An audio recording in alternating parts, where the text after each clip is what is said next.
Baldwin, Fox News legal analyst and criminal defense attorney. Mercedes, you look at this from a different perspective, from a legal perspective. As you go through and you look at what they are focusing on, what do you think is going to be the big takeaway from the evidence pulled out of this house?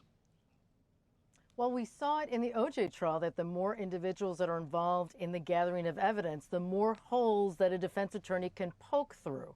And that's why when you have this vast team that, frankly, they're trying to do everything they could, they're certainly trying their best to do it. But gathering the evidence, it has to be done very methodically, very carefully, and to the point so that there are no mistakes, and the defense really has little time to whatsoever to really poke those holes. So that's going to be key. It's interesting because the parents, Kaylee Concave's parents, were on Fox this weekend on Lawrence Jones' show, and they talked about what was told to them by the investigators. One, exactly what you said, that there was a lot of DNA evidence left behind, so that has to be ferreted out to see if there's any DNA that is actually from the killer himself or herself.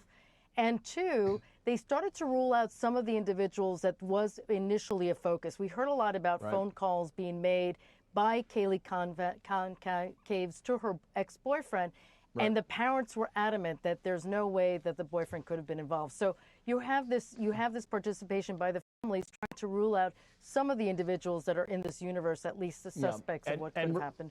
Any Mercedes, suspects here? Yeah, and I got to go. I want to get your take on, do you believe this was a targeted attack from what you've seen?